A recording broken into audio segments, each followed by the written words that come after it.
प्रिय विद्यार्थियों, Gayatri senior secondary school Sanchore की ऑनलाइन क्लासेज में आप सबका स्वागत है। आज अपन क्लास 12th की भूगोल में 5वां अध्याय है जनसंख्या, प्रवास एवं मानव विकास। जनसंख्या, प्रवास एवं मानव विकास, इसके बारे में चर्चा करेंगे। विगत क्लास में अपन ने जनसंख्या संरचना के बारे में चर्चा हुई थी। जनसंख्या संरचना के जो घटक है उसके बारे में चर्चा हुई। अब जनसंख्या में जो प्रवास होता है और मानव विकास क्या होता है, इसके बारे में अपन चर्चा करेंगे। तो मित्रों, जो मानव है ये एक सामाजिक प्राणी है, इसके साथ साथ गतिशील प्राणी भी है। और गतिशीलता इनमें प्राचीन समय से ही रही है। मानव प्राचीन समय में क्यों गतिशील होता था, एक जगह क्यों नहीं रहता था, उसके पीछे प्राकृतिक, सामाजिक, आर्थिक और सांस्कृतिक कारण रहे थे। लेकिन वर्तमान समय के अंदर जो स्थानांतरण हो रहा है मानव जनसंख्या का, उसमें स्थानांतरण के अवसरों में वृद्धि होने से मानव का जो स्थानांतरण हो रहा है उसमें स्थानांतरण के अवसर है, उसमें वृद्धि होने की वजह से मानव के प्रवास के अंदर या उनके स्थानांतरण पर उनकी इच्छा शक्ति का प्रभाव हावी होने लगा है। कि फॉर एग्जाम्पल, एक व्यक्ति के सामने या ये कोई भारतीय मूल का व्यक्ति है, उसके सामने संयुक्त राज्य America, Canada, Australia, Britain, France, बहुत सारे दूसरे देशों में जाने के अवसर उपलब्ध है। तो वह अपनी इच्छा के अनुसार, अपनी योग्यताओं के अनुसार, अपनी सूझबूझ को ध्यान में रखते हुए उस स्थान पर प्रवास करेगा। लेकिन प्राचीन समय में ऐसा नहीं हुआ करता था। प्राचीन समय में जो प्रवास होते थे, जो स्थानांतरण होते थे, वो किसी परिस्थितियों की वजह से हुआ करते थे। उसमें प्राकृतिक कारण भी हो सकते थे, या तो वहाँ की जो ज़मीन है, जो भूमि है वो उपजाऊ नहीं है, कृषि के लिए उपलब्ध नहीं है, जल की उपलब्धता नहीं है, जो भौगोलिक परिस्थितियां हैं वो विकट प्रकार की है, जलवायु कठोर है, या फिर और भी सामाजिक और राजनीतिक कारण, युद्ध, महामारी, बहुत सारे ऐसे फैक्टर काम करते थे जिससे मानव एक स्थान से दूसरे स्थान तक स्थानांतरण हो जाता था। लेकिन वर्तमान समय के अंदर जो अवसरों में वृद्धि हुई है, इससे मानव की गतिशीलता भी अधिक होने लगी है, और इससे मानव की जो गतिशीलता है वो उसके इच्छा पर निर्भर होने लगी है। इसीलिए प्रवास को सामान्य जनसंख्या को प्रभावित करने वाले कुछ निश्चित संख्याओं में मनुष्यों के परिवर्तन के रूप में तो नहीं देखा जाता है। प्रवास होता है वो मोटे तौर पर, यानी कि जनसंख्या को, सामान्य जनसंख्या को प्रभावित करने वाले बिंदुओं में नहीं देखा जाता है, क्योंकि बल्कि वह बसने के लिए कुछ चुने हुए स्थानों और छोड़े गए स्थानों, दोनों ही जगहों में सामाजिक, व्यावसायिक, जननांगी संरचना में परिवर्तन के कारण उसके रूप में यानी कि समझा जा सकता है। यानी इसका कारण यह है कि जब भी प्रवास है, प्रवास का क्या मतलब होता है कि किसी एक स्थान से दूसरे स्थान तक जाना या आना। किसी एक स्थान से, माना ये ए है और ये बी है, तो एक स्थान से दूसरे स्थान, ये मान लीजिए सी है, ये सी है, ये क्या है, डी है। एक स्थान से दूसरे स्थान तक जाना और वहाँ से उस स्थान तक वापस आना, या उस स्थान से दूसरे स्थान पर जाना। मान लीजिए कोई व्यक्ति ए स्थान से बी गया, बी से कोई व्यक्ति डी गया, कोई डी से वापस सी गया, और सी से वापस कोई बी गया या बी वाला वापस ए आया, ए पर आया। तो इस प्रकार का एक स्थान से दूसरे स्थान तक आने और जाने को सामान्य रूप से क्या कहते हैं? प्रवास कहते हैं। और ये जो प्रवास होता है वो मोटे तौर पर किसी क्षेत्र की सामान्य जनसंख्या को प्रभावित नहीं करता है। दो स्थान होते हैं प्रवास के लिए, एक तो जाने के और एक तो जिसको अगर वो छोड़ करके जा रहा है, और एक मूल स्थान को छोड़ करके जा रहा है और एक गंतव्य स्थान। एक तो होता है मूल स्थान और दूसरा उसका क्या होता है? गंतव्य स्थान। गंतव्य स्थान, ये दो स्थान होते हैं प्रवास के। अब ज़्यादातर जो जनसंख्या का सामाजिक कहो, व्यावसायिक संरचना कहो, आर्थिक संरचना कहो, संख्यात्मक कहो, ये प्रभावित सारे पूरे किसी प्रदेश में नहीं होंगे। केवल मुख्य स्थान और मूल स्थान और गंतव्य स्थान प्रभावित होंगे कि जिस स्थान से ए से बी के बीच में, मान लीजिए ए स्थान से बी स्थान तक 1 लाख जनसंख्या का प्रवास हुआ है, 1 लाख जनसंख्या का प्रवास हुआ, तो यहाँ की जो व्यावसायिक संरचना है उसमें बदलाव आएगा। ठीक, इसके अलावा यहाँ की सामाजिक संरचना में बदलाव आएगा। यहाँ की जो जनांकीय प्रभाव है, क्या? जनांकीय प्रभाव, उसमें प्रभाव आएगा। जनांकीय प्रभाव, जनांकीय प्रभाव में क्या होगा कि वहाँ का वो लिंगानुपात है वो परिवर्तन होगा। इसके साथ साथ जन्म दर और मृत्यु दर भी प्रभावित होगी। जन्म दर और मृत्यु दर भी प्रभावित होगी। साथ ही साथ जनसंख्या में वृद्धि, जनसंख्या जो वृद्धि है, जनसंख्या वृद्धि है वो भी क्या होगी? प्रभावित होगी। जनसंख्या जो घनत्व है, जनसंख्या घनत्व, ये भी प्रभावित होगा। तो अगर प्रवास है वो मूल स्थान और गंतव्य स्थान है, इन दोनों के मध्य जो आर्थिक यानी कि प्रभाव है या सामाजिक है या व्यावसायिक संरचना है या जनांकीय जो संरचना है उसमें बदलाव लाएंगे। यहाँ से ए से बी स्थान तक यानी कि 1 लाख व्यक्ति का प्रवास हुआ है तो यहाँ की जनसंख्या बढ़ेगी, यहाँ का लिंगानुपात है वो यानी कि बढ़ता है। इसके यानी कि यहाँ का लिंगानुपात है, लिंगानुपात में क्या होगा? अगर पुरुषों का प्रवास ज़्यादा हुआ है तो ये लिंगानुपात में क्या होगी? कमी होगी, और इधर है वो वृद्धि होगी। इस प्रकार जन्म दर, मृत्यु दर है, जनसंख्या घनत्व है, यहाँ बढ़ जाएगा और यहाँ क्या हो जाएगा? कम हो जाएगा।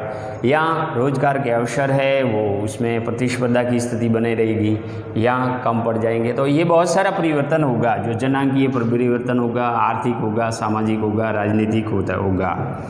तो इस प्रकार प्रवास से जो सामान्य तौर पर मूल स्थान और गंतव्य स्थान के अंदर जो सामाजिक, आर्थिक, व्यावसायिक और जनांकीय संरचना है उसमें बदलाव देखा जाता है।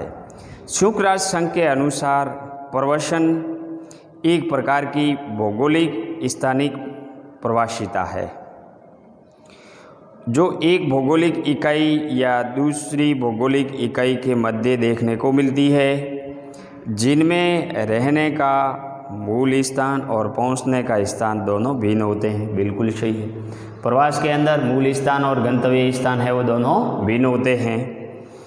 और इस प्रकार का प्रवसन अधिकतर स्थायी होता है, और इस प्रकार का जो प्रवसन होता है मूल स्थान और गंतव्य स्थान वो लगभग स्थायी होता है, क्योंकि इसमें मानव का निवास स्थान स्थायी रूप से परिवर्तित हो जाता है।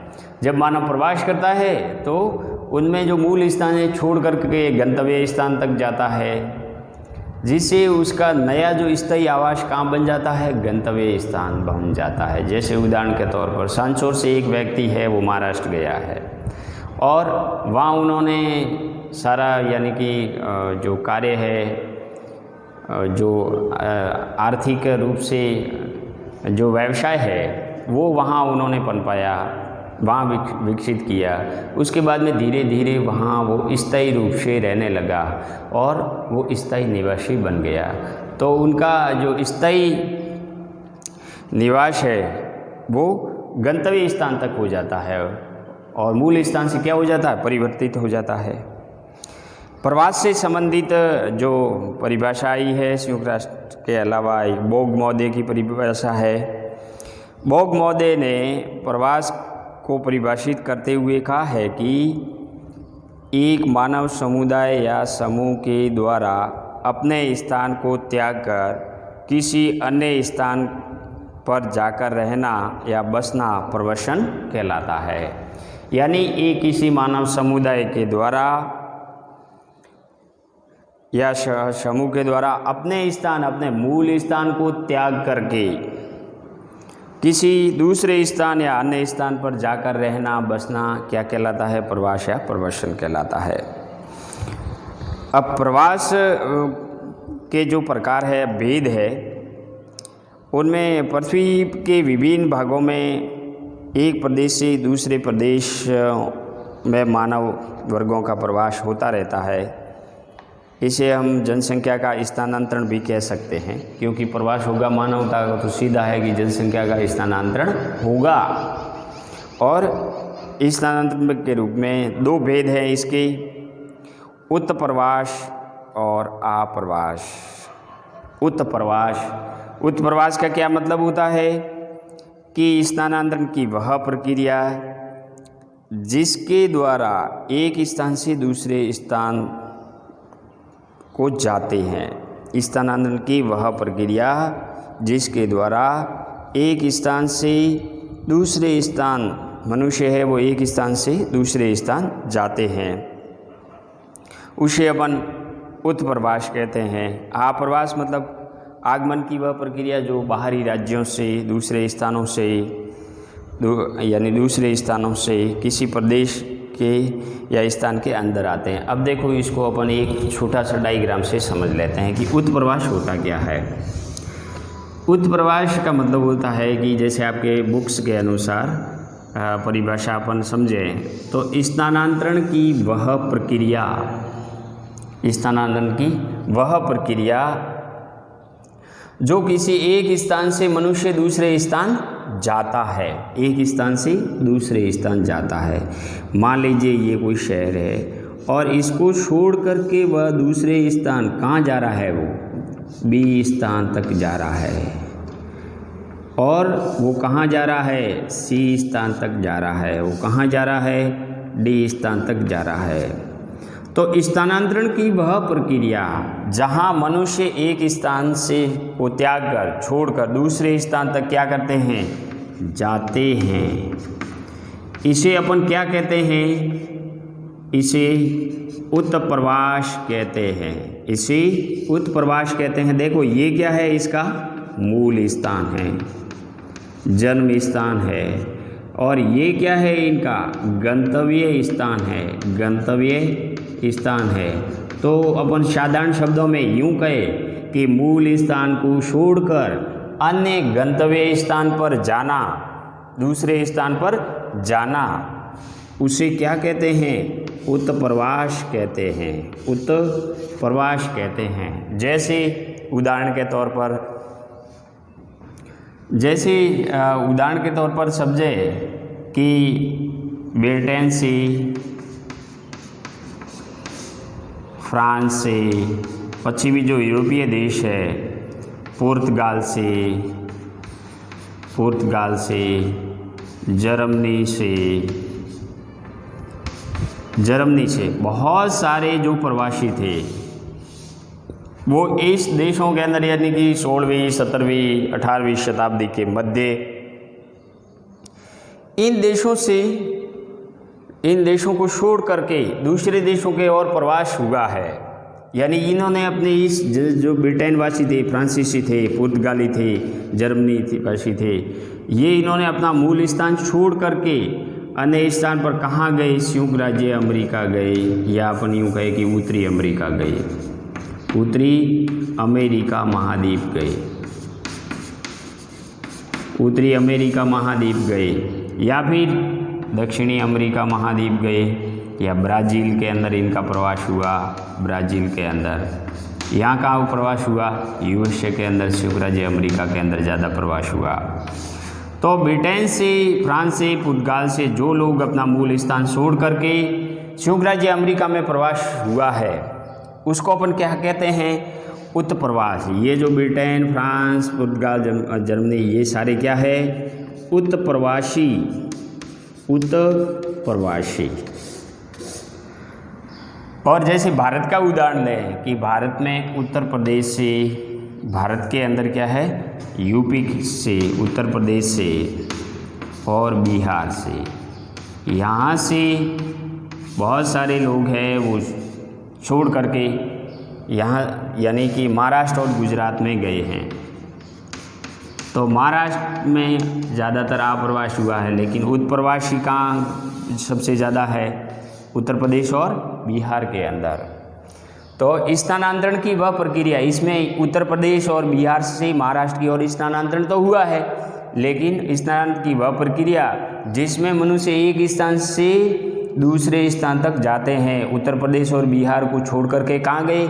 महाराष्ट्र के अंदर कहाँ गए? ब्रिटेन, फ्रांस, पुर्तगाल और जर्मनी को छोड़ करके कहाँ गए?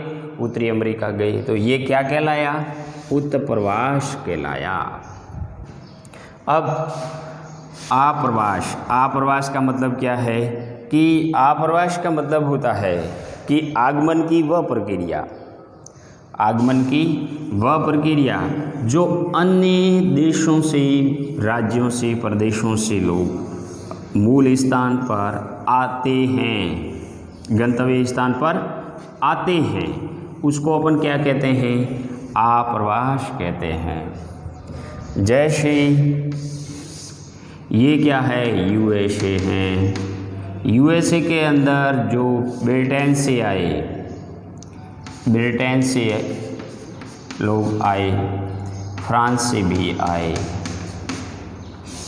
और इटली से भी आए,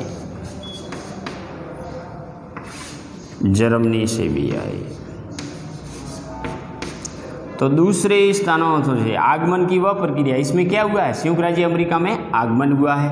आगमन की वह प्रक्रिया जिसमें दूसरे स्थानों से मूल स्थान के अंदर आते हैं, उसे क्या कहते हैं? आप्रवास। अर्थात वो अपना मूल स्थान छोड़ करके कहाँ आते हैं? गंतव्य स्थान आते हैं, गंतव्य स्थान आते हैं। तो आगमन की वह प्रक्रिया जो दूसरे देशों से, प्रदेशों से उस राज्य के, उस देश के अंदर आते हैं, उसे अपन क्या कहते हैं?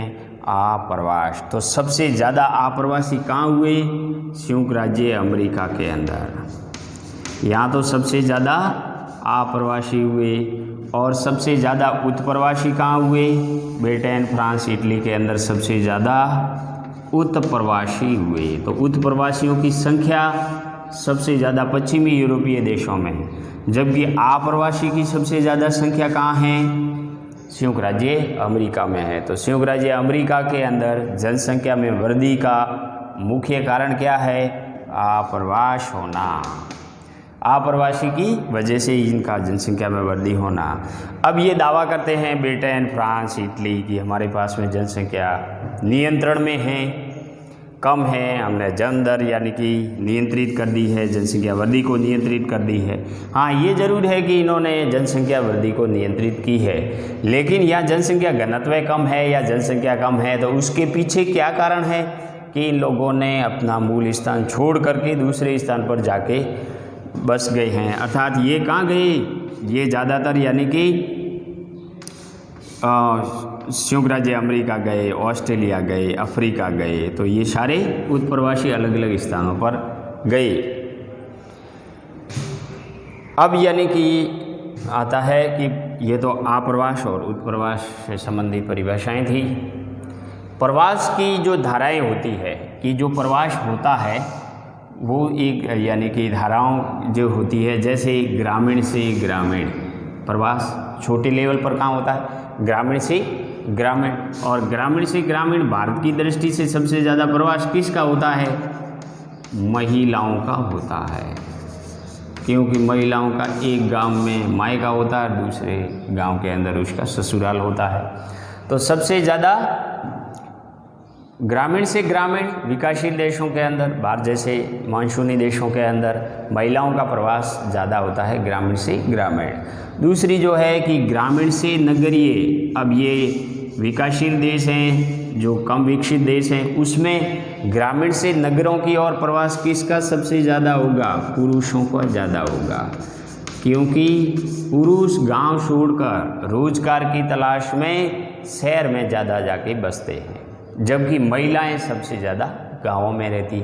तो गाँवों में तो लिंगानुपात बढ़ जाता है और नगरों के अंदर घट जाता है, संतुलन बिगड़ता है। फिर है नगरीय जो प्रवास है, नगरीय नगरों ये ज़्यादातर विकसित देशों के अंदर रहता है। व्यवसाय की दृष्टि से, सेवा क्षेत्र की दृष्टि से नगरों से नगरों की ओर प्रवास रहता है, जिसमें पुरुष और महिला दोनों का रहता है। और भारत जैसे राष्ट्र में नगरीय भी पुरुषों का ज़्यादा होता है। नगरीय से ग्रामीण, अब नगरीय से ग्रामीण है, नगरों से ग्रामों की ओर भी प्रवास होता है, लेकिन ये किस रूप में होता है कि जो ज़्यादातर यानी कि अमीर लोग हैं, जो अमीर लोग हैं, अमीर जनसंख्या,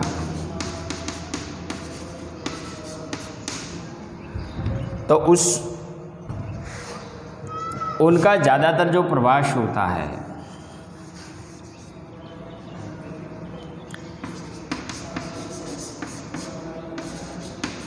उनका नगर से गांवों की ओर होता है। जैसे कैसे होता है कि नगरों के अंदर जहाँ भीड़ भाड़ वाले इलाके हैं, इंडस्ट्री क्षेत्र हैं, तो वो लोग नगरों को छोड़ करके बाहर यानी ग्रामीण क्षेत्रों के अंदर क्या वो खरीद लेते हैं? कृषि फार्म खरीद लेते हैं और उस ग्रामीण क्षेत्र के अंदर वहाँ की शुद्ध जलवायु के अंदर रहना ज़्यादा पसंद करते हैं। इसीलिए नगरों से ग्रामीण की ओर यानी कि इनका प्रवास ज़्यादा होता है। ये विकसित राष्ट्रों के अंदर सबसे ज़्यादा होता है। तो ये धाराएं हैं, विकसित राष्ट्रों के अंदर गाँवों से नगरों की ओर प्रवास सबसे ज़्यादा पुरुषों का नहीं होकर के किसका होगा? महिलाओं का होगा। आज जो यूरोपीय देश हैं, इन देशों के अंदर जो अनटेक्निकल पुरुष है, जिनके पास में किसी प्रकार की टेक्निकल योग्यता नहीं है, वो गांव में रहता है और महिलाएं होती है गांव छोड़कर शहरों में नौकरी करने, व्यवसाय करने के लिए जाती है। तो इस प्रकार जो प्रवास है उसकी जो धाराएं हैं। अब अगर प्रवास के पक्ष है कि प्रवास के कौन कौन से यानी कि पक्ष है, तो प्रवास के लिए यानी कि जो पक्ष है उसमें है देश पक्ष। देश पक्ष का मतलब है कि प्रवास हुआ है तो कौन से देश में हुआ है, किस राज्य के अंदर हुआ है, किस क्षेत्र के अंदर हुआ है, तो उसका क्या होता है? देश यानी या प्रदेश या राज्य भी निश्चित होता है। जैसे ब्रिटेन से प्रवास हुआ, लेकिन ब्रिटेन से कहाँ हुआ? संयुक्त राज्य अमेरिका के अंदर हुआ, ऑस्ट्रेलिया के अंदर हुआ, अफ्रीका के अंदर हुआ, एशियाई देशों में हुआ, कहाँ हुआ? तो एक होता है देश पक्ष जिसमें आप्रवास और उत्प्रवास दोनों शामिल है। दूसरा है काल पक्ष, यदि प्रवास तो हुआ लेकिन प्रवास है वो कितने पीरियड के लिए, समय सीमा है। काल पक्ष है वो कितने समय के लिए हुआ है, एक तो दीर्घकालीन समय के लिए हुआ है या अंशकालीन समय के अल्पकालीन समय के लिए हुआ है। तो दीर्घकालीन समय के लिए प्रवास होता है वो ज़्यादातर यानी वहाँ स्थायी निवासी बन जाते हैं। जैसे उदाहरण के तौर पर भारत में पंजाब हरियाणा के लोग हैं वो कनाडा के अंदर जाकर के प्रवास हुए और दीर्घकालीन प्रवास होने की वजह से वहाँ स्थायी निवासी बन गए। तो काल पक्ष भी इसमें शामिल होता है, अल्पकालीन समय के लिए हुआ है, सामयिक समय के लिए हुआ है, काल के लिए हुआ है, या दीर्घकालीन के लिए हुआ है, या कुछ एक पीरियड के लिए हुआ है। और तीसरा है कारण। अगर कारण का मतलब है कि प्रवास हुआ है तो प्रवास का कारण निश्चित होता है। उस कारण में दो तरह के कारण होते हैं, एक अपकर्ष और एक प्रतिकर्ष। अपकर्ष का मतलब होता है कि अन्य क्षेत्रों से लोगों को आकर्षित करते हैं। आकर्षित किस रूप में करते हैं? जैसे उदाहरण के तौर पर रोजगार के अवसर उपलब्ध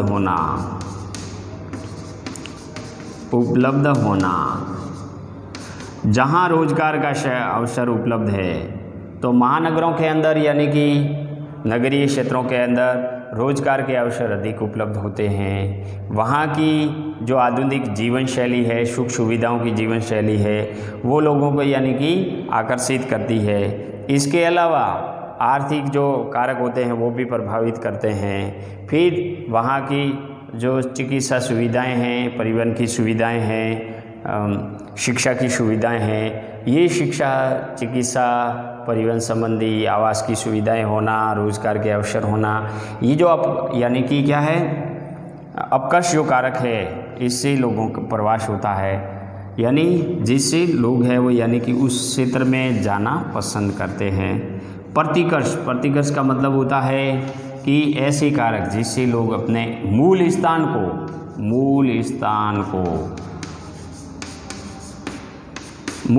को छोड़ना चाहते हैं। उनकी मजबूरी होती है कि वो अपने मूल स्थान को छोड़कर अन्य स्थान पर जाए। अब क्यों छोड़ते हैं? क्योंकि वहाँ रोजगार के अवसर उपलब्ध नहीं हो पाते हैं, अगर होते हैं तो बहुत कम होते हैं। इसके अलावा वहाँ किसी भी प्रकार की सुख सुविधाओं की कमी होती है, परिवहन की, शिक्षा की, स्वास्थ्य की, आवास की। तो सिंचाई सुविधाओं का अभाव होना, कृषिगत क्षेत्र नहीं होना, रोजगार के कम अवसर उपलब्ध होना, जनसंख्या का कृषि भूमि पर अधिक दबाव पड़ना, प्रति व्यक्ति आय कम होना, ये बहुत सारे विभिन्न सुख सुविधाओं की जो आधुनिक सुविधा है उसकी कमी होना, बहुत सारे ऐसे कारण हैं जो प्रतिकर्ष कारकों के अंतर्गत आते हैं। और इसमें एक मुख्य कारण जैसे गरीबी है। गरीबी की वजह से लोग क्या करते हैं, अपने भरण पोषण के लिए उस मूल स्थान को छोड़ करके अन्य स्थान तक चले जाते हैं। तो काल पक्ष है, कारण भी है, वो प्रभाव यानी कि इसका पक्ष है जो प्रभावित करता है। फिर है संख्या पक्ष। संख्या के अंतर्गत कि किसी एक देश से दूसरे देश, किसी एक राज्य से दूसरे राज्य के अंदर स्थानांतरण तो हुआ है, जनसंख्या प्रवास तो हुआ है, लेकिन कितनी संख्या में हुआ है, तो वो संख्या पक्ष भी प्रवास को प्रभावित करता है।